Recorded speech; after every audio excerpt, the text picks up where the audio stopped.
ယူသွားပြီတကယ်ကိုယူသွားပြီကောင်းချီးရုံမာတဲ့စိတ်ဝနာချင်းလီယိုရှုံဟာတဲချန်မျိုးကိုဖျက်ဆီးပွင့်ရန်အတွက်မင်းမထွက်နိုင်တဲ့မိစ္ဆာတွေကိုဆင့်ခေါ်လိုက်ပါတယ်တဲချန်မျိုးကပြည်သူတွေဟာဒီမြင်ကွင်းကိုမြင်လိုက်ရတဲ့အခါမှာတော့ကြောက်လန့်ကြတဲ့ဟိုးတီတီထွက်ပြေးကြရပါတော့တယ်ဒါပေမဲ့ဒီမိစ္ဆာတွေရဲ့အချိန်ဟာစေကူးထားတာတက်ကိုအများကြီးပုံမြန်နေပါတယ်ခဏလေးတွင်းမှာတဲ့အစာအုပ်တော်တော်များများကိုမြင်လည်ပစ်လိုက်ကြပြီးမင်းမထွက်နိုင်တဲ့ပြည်သူတွေကိုထိခိုက်ဒဏ်ရာရစေခဲ့ပါတယ်ဒါကိုမြင်လိုက်ရတဲ့ကျွန်တော်ဟာတချင်မဲ့ဒေါသတွေအလေးလိုက်ထွက်လာပြီးကိုဘောကဆွမ်းရင်တွေဟာလည်းယူသွတက်လှုပ်ခတ်လာပါတ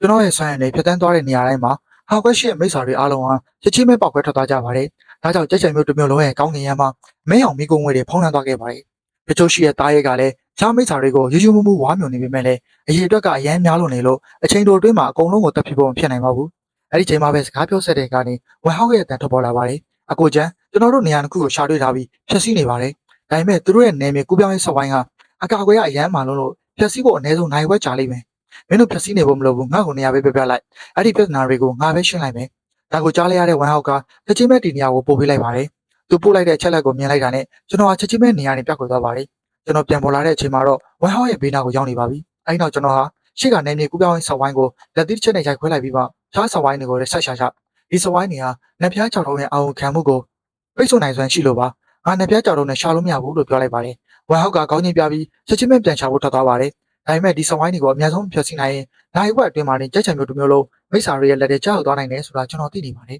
။ဒါကြောင့်ကျွန်တော်ကတော့ဒေါသတကြီးနဲ့ပြည်တန်းစစ်နှစ်သားရဲတွေအားလုံးကိုဆင့်ခေါ်လိုက်ပါတယ်။ကျွန်တော်ညာဘက်ခြေထောက်ကိုမြေကြီးပေါ်ခင်းရင်သာတော်နဲ့နေလိုက်တဲ့အခါမှာတော့မိတော့ကြားပြီးရင်တချို့ပါရေခဲတွေကမိတော့ငကားဖင်းနဲ့ရွှေအောင်နဲ့သမီးရွှေအောင်မိတော့လိပ်ပြရေခဲရွှေဖင်းနဲ့တဲတုံးနွားမြေစတဲ့ထိတ်တဲ့နှစ်သားရဲတွေအားလုံးဟာမက်ဆေ့ချ်မှာပေါ်လာပါတော့တယ်။ဒီကမိစ္ဆာအားလုံးကိုတက်ပြကြနေပင်ကူပေါင်းတဲ့နေရာတွေကိုရှာပြီးဖျက်ဆီးပစ်ကြစမ်းနေမီသားစုရဲ့အိမ်ထဲမှာတော့ဒီပင်ကွင်းကိုမြင်လိုက်ရတဲ့လီယိုရှုံဟာစိတ်လှုပ်ရှားစွာနဲ့အကျယ်ကြီးရင်မောနေကြပါတယ်။ဟာမင်းတို့မြင်ကြလားအစ်စ်တက်မှတ်ချက်နံပါတ်1ဖြစ်တဲ့နေပင်ပြောင်းမြန်နက်ဖျားဧကရေနောက်ဆုံးတော့ဒေါသထွက်သွားပြီ။သူ့ရဲ့နက်ဖျားသားရည်တွေအကုန်လုံးကတော့ထုတ်သွင်းလိုက်ပြီပဲ။ငါလီယိုရှုံဟာဘလောက်တောင်မှဆွမ်းလို့လဲ။နေပင်ပြောင်းမြန်နက်ဖျားဧကရေကိုဒီလောက်ထိဒေါသထွက်အောင်လုပ်နိုင်တာတကယ်ကိုကျင်းနေစရာပဲဟိ။ဒါပေမဲ့အဲ့ဒီချိန်မှာလူချင်းရှမ်းရဲ့မျက်နှာပြပြနဲ့ပြောလိုက်ပါတယ်။စီနီယာလီယိုရှုံဒီနှစ်သားရဲ့ကောင်ချင်းစီဟာကဘာကြီးကိုဖျက်ဆီးနိုင်နိုင်ရှိတာပါ။အခုနက်ဖျားဧကရေဟာသူတို့ကိုမိစ္ဆာတက်ဖို့ထုတ်သွင်းလိုက်ပြီဆိုတော့ကျွန်တော်တို့ကိုလည်းလှုပ်ပေးမှာမဟုတ်တော့ဘူးသူသာအဆုံးထိလိုက်ရှိမယ်ဆိုရင်ခင်ဗျားတွေမကဘူးကျွန်တော်တို့အားလုံးလည်းသေရလိမ့်မယ်လီယူရွှန်စီတန်ကချက်ချင်းပဲရက်တန်သွားပါတော့တယ်လူချင်းရှမ်းကိုတစ်ချက်ဆောင်းကြည့်ပြီးလီယူရွှန်ကပြောလိုက်တယ်စိတ်ချပါဒီကိစ္စကိုငါစောကြီးကလေးကစဉ်းစားထားပြီးသားမင်းတို့သာငါးမိကိုနာခံမယ်ဆိုရင်ဒါတွေအားလုံးဟာပြီးသွားမယ့်ကိစ္စတွေပဲဘာပြဿနာမှဖြစ်လာမှာမဟုတ်ဘူးလီယူရွှန်ရဲ့ပြောကောင်းမှုတွေကျွန်တော်မှလူတိုင်းဟာစိတ်ဆင်းရဲနေကြတာပါလေတကယ်တော့သူတို့အားလုံးဒီနေရာကနေထွက်သွားချင်ကြတာပါဒါပေမဲ့လီယူရွှန်ရဲ့ရက်ဆက်မှုကိုကြောက်တာကြောင့်မလို့ရဲကြပါဘူးဘာလို့လဲဆိုတော့သူတို့သာထွက်သွားမယ်ဆိုရင်လီယူရှုံကသူတို့ကိုလုံးဝလှုပ်ပေးမှာမဟုတ်သလိုသူတို့ရဲ့မိသားစုတွေကိုပါအကုန်တက်ပြစ်မှာမလို့ပါဒါကြောင့်လို့သူတို့ဟာကိုယ်စင်မျိုးသားချင်းတွေရဲ့အသက်နဲ့မရင်းရကြပါဘူးလီယူရှုံလို့စိတ်အပြောင်းလဲမြန်တဲ့သူဟာဒီလိုမျိုးတကယ်လုံနိုင်တယ်ဆိုတာသူတို့သိနေကြတာဟုတ်အဲ့ဒီချိန်မှာလီယူရှုံဟာပြေးပြေးချင်းထားရလိုက်ပြီးလက်ထက်ကလက်ဖက်ရည်ကွက်ကိုစပွဲပေါ်တင်ကအေးစစ်စစ်ပဲပြောလိုက်ပါတယ်ဒီကိစ္စတွေကိုတော့မင်းတို့ပဲတာဝန်ယူလိုက်တော့ငါကတော့ခြားကိစ္စတစ်ခုသွားရှင်းအောင်မယ်မင်းတို့မှထားရမှာကတစ်ခါလေကြာရင်နာခံဖို့ပဲလိုတယ်ဆိုတာပဲဒါပေမဲ့တယောက်ယောက်ကမင်းတို့ကမလေးမဆလုပ်လာရင်တော့ငါကိုယ်တိုင်ထွက်ရှင်းပြီးတက်ပြင်မယ်ငါတို့ကမိဖက်တွေပဲလေမိဖက်တွေဒုက္ခရောက်နေရင်ငါကတော့ငင်းဆန်နေမှာမဟုတ်ဘူးလီယူရှုံလက်ထက်သွားတာကိုကြည့်ပြီးအားလုံးကတပင်းချနိုင်ခဲ့ကြပေမဲ့မကြခင်မှာပဲတခုခုမားနေပြီဆိုတာသူတို့သတိထားမိသွားကြပါတယ်လီယူရှုံကတကယ်ထွက်သွားခဲ့ရင်တကယ်လို့အင်အားကြီးတဲ့သူတွေရောက်လာပြီးတိုက်ခိုက်ရင်သူတို့ကဘသူကခဲမှာလဲဒါတောင်လီမသားသူကောင်းတောင်လီဝမ်ရှန်ကချက်ချင်းပဲလီကျန်တော့ကိုမေးလိုက်တယ်လီကျန်တော့ရေအခုဘယ်လိုဆက်လုပ်ကြမလဲငါတို့ကတော့တမိုင်းထရခံနေဖြစ်ကုန်ပြီအုတ်ချိုရေးဌာနကဒါတွေဟာငါတို့လက်ချက်ဆိုတာသိသွားရင်ငါတို့အားလုံးတက်ခံရမှာပဲဒါပေမဲ့လင်းကျန်တော့ကဒေါသတကြီးနဲ့ပဲပြောင်းလိုက်တယ်ငါကဘယ်လိုလုပ်သိမှာလဲငါအတွက်လည်းအချင်းချင်းကြည့်ပြီးလုပ်နေရတာပဲငါတို့ကလေယူရှုံကိုတော့ပြန်တော်လှန်ရဲလို့လားအခုချိန်မှာသူတို့အားလုံးဒေါသထွက်နေကြပေမဲ့ဘာမှမတက်နိုင်ကြပါဘူးဘယ်ဘက်ကမှသူတို့မပြန်ရဲကြဘူးလေဒါကြောင့်ဒေါသတကြီးနဲ့ပဲအဲ့ဒီနေရာကနေထွက်သွားကြပါတယ်အဲ့ဒီချိန်မှာမြို့တဲကနေပေဖြတ်ကျော်စုံအင်းတွေဟာကျွန်တော်လိုက်ချက်နဲ့နောက်ဆုံးတစ်ခုပဲကြံတော့တဲ့အထိဖျက်ဆီးခံလိုက်ရပါပြီဒီနောက်ဆုံးတစ်ခုသာဖျက်ဆီးလိုက်ရင်တော့ဝိညာဉ်မိတ်ဆာတွေကဇက်တိုက်ထွက်ပေါ်လာတော့မှာမဟုတ်ပါဘူးအုတ်ချိုရေးဌာနကလူတွေဟာလည်းဒီသတင်းကိုကြားတော့မှပဲစေးရေးသွားကြပါတယ်နေကျိုရှန်နီကတိတ်ဆိတ်ကိုကြီးပေးခဲ့လို့တာပေါ့မောင်းဝင်တော့အခုချိန်မှာကျဲချံမျိုးကပျက်စီးနေလောက်ပါပြီဒါပေမဲ့ဝင်ကြီးလီကတော့မျိုးလုံးပြူးသားနဲ့ဒေါသထွက်နေတော့မှာပဲဒီကိစ္စရဲ့နောက်ကွယ်မှာတရားရောက်ရှိနေတာသိကြတယ်ဘလောက်ပဲပေးဆက်ရပါသေးသိကြစုံစမ်းစမ်းကျဲချံမျိုးကပြည်သူတွေကိုဒုက္ခပေးရတဲ့တက်တိခဲကဘာလို့လဲဆိုတာငါသိချင်လာပြီရခင်မှာပဲစစ်ဝစ်ဆောင်ဝတ်ထားတဲ့မျိုးသားတယောက်အမြန်ပြေးလာပြီးဖိုင်နယ်တစ်ခုကိုကမ်းပေးလိုက်ပါတယ်သတင်းပို့ပါတယ်ဝင်ကြီးအခုအစားအစာတချို့ရှာတွေ့ထားပါပြီအဲဒီကနေတစ်စက်စုံစမ်းကြည့်လိုက်တော့ဒီကိစ္စရဲ့နောက်ကကြိုးကင်သူတွေဟာကျဲချံမျိုးကလင်းမိသားစုဒီမိသားစုနဲ့လူမိသားစုတို့ဖြစ်နေတာကိုတွေ့ရပါတယ်။အဲ့ဒီမိသားစုကြီး၃စုရဲ့တပည့်တွေဟာနေမြေကူးပြောင်းရေးဆက်ကွင်းတွေကိုတတ်မှတ်ထားတဲ့နေရာတွေမှာခြားထားခဲ့ကြတာပါ။ပြီးခဲ့တဲ့ရက်ပိုင်းအတွင်းဒီမှာသူတို့တွေအကြိမ်ကြိမ်လူစုခွဲခဲ့ကြသလို လီယုံရှိုးဆိုတဲ့လူတစ်ယောက်နဲ့လည်းမကြာခဏဆက်သွယ်ရှိခဲ့ကြပါတယ်ဝန်ကြီးလီဟာလက်အောင်ငယ်သားပေးလာတဲ့စာရွက်စာတမ်းတွေကိုအမြန်လှမ်းယူပြီးတော့အထက်ကချက်လက်တွေနဲ့တပ်တွေတွေကိုကြည့်လိုက်ပါတယ်အဲ့နောက်မှာတော့သူတို့ရဲ့မျက်နှာချက်ချင်းဆိုလို့အေးဆက်ခံသွားပါတော့တယ်လီယုံရှုံနောက်တစ်ခါသူပဲလားပြီးခဲ့တဲ့တစ်ခါလီမီတာစုကိစ္စတုန်းကလည်းဒီလီယုံရှုံပဲအခုဒီလီယုံရှုံဟာတဲ့ချန်မျိုးသူမျိုးသားတွေအပေါ်ထိရည်ရွယ်ချက်ဆိုးတွေထားလာနိုင်မယ်လို့မထင်ထားခဲ့ဘူးဒီလိုလူမျိုးကတော့တကယ်ကိုခွင့်မလွတ်နိုင်စရာအဆိုးဝါးဆုံးလူပါပဲဒီမှာခံခွေးဌာနလူတွေလည်းတယောက်ကိုတယောက်ကြည့်နေကြပေမဲ့ဘာမှမတတ်နိုင်ကြပါဘူးဒါဟာစင့်ခေါ်သူတွေကြားကိစ္စဖြစ်နေတာကြောင့်တာမန်လူတွေဖြစ်တဲ့သူတို့အနေနဲ့စင့်ခေါ်သူတွေကိုထိကြောက်နိုင်စွမ်းမရှိကြလို့ပါပဲဝန်ကြီးလီကတပ်ပြေးရှည်ကြီးချက်ချလိုက်ပြီးဒီမိသားစုကြီးတုံးစုရဲ့အင်အားတိဆောက်လာတာနေ့တော်ကြာနေပြီဆိုတော့အမြင့်ပြည့်ချင်မွားတော့မလွယ်ဘူးလူတိုင်းကိုအကြောင်းကြားလိုက်ဒီမိသားစုတုံးစုတွေကအပြင်ရောက်နေတဲ့သူတွေရဲ့စိတ်ကိုပြုစုပြီးတာနဲ့လူပန်းပဲစားရမယ်လို့လေတံတူးတူးနဲ့ပြောလိုက်ပါတယ်နိုင်ငံခြားရောက်နေတဲ့အဲ့ဒီမိသားစုဝင်တွေကိုတော့၃ရက်အတွင်းအများဆုံးပြန်လာဖို့မိတ်ထုတ်လိုက်ပါမဟုတ်ရင်တော့လက်လက်အားကိုနဲ့အတင်းအဓမ္မဖမ်းဆီးခေါ်ဆောင်လာရလိမ့်မယ်လက်ချံမျိုးမှာလူကြီးရဲ့တန်း30တောင်ရှိတာအခုတော့ဒီမိသားစုသားစု3စုကြောင့်သွေးပူစော်တက်ကလုပ်ပြီးအသက်ခံလိုက်ရပြီငါကစီမံခန့်ခွဲဌာနရဲ့ဝန်ကြီးတယောက်အနေနဲ့ဒီမိသားစု3စုရဲ့သွေးနဲ့ပဲချားမိသားစုတွေကိုသတိပေးလိုက်တော့မယ်စစ်ဝတ်ဆောင်ဝတ်ဆင်ထားတဲ့လူတယောက်ဟာမျက်မှောင်ကျုပ်ပြီးနားမလည်နိုင်တော့မေးလိုက်ပါတယ်ဝန်ကြီးဒါကအဲ့ဒီမိသားစု3စုရဲ့ခေါင်းဆောင်တွေလုပ်ခဲ့တာလေဘာလို့သူတို့ရဲ့မိသားစုဝင်တော့ပါဖမ်းရမှာလဲဒါကနည်းနည်းတော့ကြိုးကြောင်းမစီတော့လို့ဖြစ်မနေဘူးလ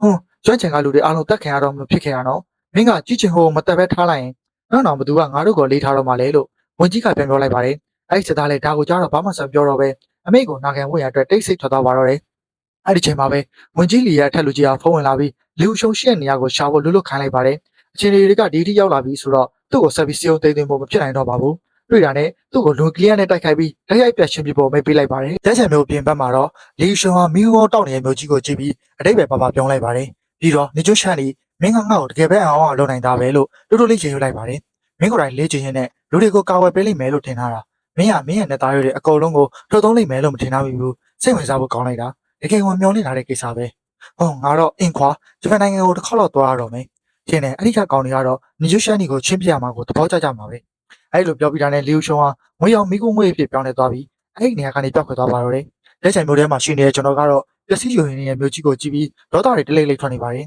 လီယိုရှုံကသာမိလို့ကတော့သူ့ကိုအပိုင်းပိုင်းဆဆဖြစ်အောင်လုပ်ဖြစ်မယ်လို့တိတ်တိတ်ကနေကြုံနေပြီးပါတယ်အဲ့နောက်ဘေးနားကဂျိုးချောင်းပါတဲ့တားရဲကိုကြည့်ပြီးကျန်တဲ့ကိစ္စတွေကိုမင်းမရှင်းလိုက်တော့လို့ပြောလိုက်ပါတယ်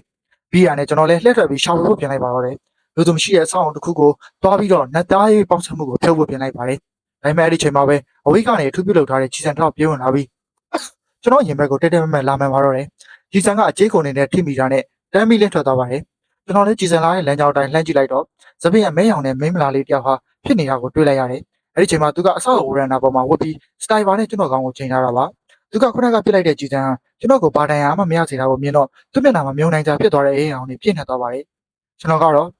သူ့ရဲ့အံအောင်နေတဲ့မျက်နှာကိုကြည့်ပြီးမျက်မှောင်လေးကြိုးလိုက်မိတယ်တော်သေးတာကဒီနေရာမှာလူတင်ပြန်ပြောင်းပြီလို့ပဲမဟုတ်ရင်တော့ကျွန်တော်ရဲ့တက်တဲ့အထောက်အထားတွေပေါ်လာတော့မှာဒါပေမဲ့ကျွန်တော်အမြန်ထွက်ခွာဖို့ပြင်လိုက်တဲ့အချိန်မှာပဲလူရိတ်တစ်ခုကဒီနေရာကိုတိတ်ဆိတ်ရောက်လာခဲ့ပါတယ်အဲ့ဒါကချုပ်တစားဝတ်ထားတဲ့အမျိုးသားတစ်ယောက်ပါသူ့မျက်နှာကတော့အိတ်ဆက်နေပြီးလက်ထဲမှာထန်ထားတဲ့လက်ကိုကင်ထားတယ်လက်မောင်းတစ်ဖက်ကလည်းတားရွက်တင်ပြောင်းနေတယ်ဒါတွေမကသေးဘူးသူ့ရဲ့မျက်ကုံးတစ်ခုဆက်ချာမှာမျက်လုံးတစ်လုံးရှိနေသေးတယ်အဲ့ဒါအားလောင်ရှင်နမင်းနေအောင်တူနေပါသေးတယ်သူကဘာပို့စကားမှမပြောပဲကျွန်တော်စီကိုတိုင်းပြီးတိုက်ခိုက်လာတယ်ကျွန်တော်လည်းလက်သီးတစ်ချက်အမြန်ထိုးလိုက်ပေမဲ့တစ်ဖက်လူကအသားလေးရှောင်ထွက်သွားလိမ့်မယ်လို့မထင်ထားမိဘူးအဲ့ဒီချိန်မှာပဲသူဝေရမ်းလိုက်တဲ့ထန်တာကကျွန်တော်ရင်ဘတ်ကိုပြင်းပြထန်ထန်ကုတ်ချလိုက်တယ်ဒီတစ်ခါတော့ကျွန်တော်တကယ်ပဲနာကျင်မှုကိုခံစားလိုက်ရပြီးချက်ချင်းပဲနောက်ကိုဆုတ်လိုက်ရပါတယ်အချိန်ထဲမှာပဲဒီလူကဘာလုပ်လဲဆိုတာကျွန်တော်သတိရသွားတယ်သူကစီမံခန့်ခွဲဌာနအဖွဲ့တည်ခဲ့အဖွဲ့ကောင်းဆောင်လင်းဖန်ပဲကြားဘူးထားတာကတော့သူကတယောက်တည်းလှုပ်ရှားတတ်တယ်တဲ့ခွားကလည်းအရန်ကြီးမာပြီးပါနီကလည်းအမကမ်းပဲတဲ့သူလက်လုတ်လိုက်တိုင်းဓာတ်ချက်တဲနဲ့တင်တိုင်ဘက်ကိုအနိုင်စွမ်းရှိပါတယ်ဒါပေမဲ့လင်းဖန်ဟာကျွန်တော်ကဘာတန်ရာမှမရတော့မြင်တော့ချက်ချင်းပဲစိတ်ဝင်စားသွားပြီးနှစ်ချက်ကိုနှိပ်လိုက်ကမင်းတို့အဖွဲ့ခုနှစ်ကိုတာကိုပြီးအဲ့ဒီအစုပ်ပလုတ်ဝိညာဉ်ဆိုးတွေကိုရှင်းလိုက်ကြဒီကောင်ကတော့ငါးလက်ထဲသားထားခဲ့လိုက်လို့ပြောလိုက်တယ်အမိုးဘော်ကစနိုက်ပါသမားမလေးကလည်းချစ်ချစ်ခေါင်းငိတ်ပြီးစနိုက်ပါရိုင်ဖယ်ကိုပွေကစက်တက်တိုက်မြင့်ကနေခုတ်ချလိုက်ပါတယ်အဲ့ဒီချိန်မှာပဲလင်းုံငှက်တကောင်ဟာအတောင်ပံဖြတ်ပြီးတော့ပြန်တန်းလာကအဲ့ဒီမိန်းမလာလေးကိုဖမ်းယူပြီးအဝေးကိုအများဆုံးပြန်တန်းသွားပါတော့တယ်ကျွန်တော်ကိုစိုက်ကြည့်နေတဲ့လင်းဖန်ရဲ့မျက်နှာဟာလေတဖြည်းဖြည်းနဲ့တင်းကြီးလေးနဲ့လာပြီးလက်ထဲကခံထားပေါ်မှာလေအပြောင်မီးတောက်တွေတဟုံးတောက်လာပါတယ်မင်းကဝိညာဉ်အိမ်မွေးတိတ်ဆန်ဟုတ်မဟုတ်တော့ငါမသိဘူးဒါပေမဲ့ဒီနေ့တော့မင်းကလက်တွေကနေဘယ်လိုလုပ်အောင်ပြေးမလဲဆိုတာကြည့်ကြသေးတာဘောလို့သူကပြောလိုက်တယ်ပြောပြီးတာနဲ့သူဟာတိုက်ခိုက်မှုကိုစတင်လိုက်ပါတယ်လက်ထဲကထန်ထားကလည်းအရာအလုံးကိုဖျက်ဆီးပစ်နိုင်တဲ့ရှေဟုံနဲ့ကျွန်တော်စီကိုဝေရမ်းလာပါတယ်ဒါပေမဲ့ကျွန်တော်ကတော့နောက်ကိုရှောက်တင်းတက်နိုင်သမျှအားကုန်မသုံးမိအောင်ထိန်းထားတယ်မဟုတ်ရင်ကျွန်တော်ရဲ့အားအပြည့်နဲ့ထိုးချက်ကိုသူခံနိုင်မှာမဟုတ်ဘူးဆိုပြီးစိုးရိမ်မိလို့ပါဒါပေမဲ့ကျွန်တော်ဘယ်လောက်ပဲရှောင်နေပါသေးချိန်ဆွဲနေလို့ဖြစ်ဘူးဆိုတာကျွန်တော်သိတယ်ရောက်ဘက်ကပဲခေါင်းဆောင်နေတာရောက်လာရင်ကျွန်တော်ကိုဝိုင်းပြီးတိုက်ခိုက်ကြမှာသိကြတယ်ဒါနဲ့ကျွန်တော်လည်းလက်သီးကိုဒါလေးမြောက်လိုက်ပြီးလင်းဖန်ရဲ့ထန်သားစီကိုထိုးချလိုက်တယ် ခဏချင်းမှာပဲသူ့ရဲ့ခန္ဓာပေါ်မှာပြင့်ငွေလိုအကြောင်းနဲ့ထင်းသွားပြီးလေပြားကြောင့်တခြားစီပောက်ကွဲသွားတော့တယ်သူ့ရဲ့ခန္ဓာကိုယ်ကလည်းဒီလောက်ပြင်းထန်လာတဲ့ဆွဲရင်လိုက်ကြောင်းသူကနောက်ကိုလွတ်ထွက်သွားပြီးပုံတင်ကားတော်တော်များများကိုတိုင်းမမကိုဖြစ်သွားစေကမှအနိုင်နိုင်ရက်ထန်သွားခဲ့ပါတယ်သူကောင်းပြန်မောကြည့်လိုက်တဲ့အခါမှာတော့ကျွန်တော်ကပြောက်ကွယ်သွားခဲ့ပါပြီအဲ့ဒီချိန်မှာကျွန်တော်က Guamin Tech ကိုပြောင်းနေပြီး TV ကလာနေတဲ့သတင်းတွေကိုကြည့်နေခဲ့ပါတယ်သတင်းထဲမှာတော့2ရက်လောက်ကြာပြီးတဲ့နောက်မှာပြက်ဆိုင်မျိုးတွေကဝိစာဝိညာဉ်တွေကိုအကုန်စီရှင်းလင်းနိုင်ခဲ့တယ်လို့ဆိုပါတယ်လူရန်ကလည်းအဲ့ဒီချိန်ကြာမှာပဲပင်မနှွမ်းနေတဲ့ခန္ဓာကိုယ်နဲ့ Guamin Tech ကိုပြောင်းလာခဲ့ပါတယ်ကျွန်တော်ကိုမြင်မြင်ချင်းပဲသူကကျွန်တော်ရင်ကုန်တွေကိုဓာတ်ရိုက်လဲကျသွားပြီးအားမရှိတဲ့လေတန်းနဲ့ပြောရှာပါတယ်မင်းသားဝိညာဉ်မိတ်ဆွေအများစုကိုရှင်းမပေးခဲ့ရင်ဒီတစ်ခေါက်ကြိုးဆက်ကတော့စိတ်ကူးရင်ကြည့်ဖို့တော့ခက်လိမ့်မယ်တဲ့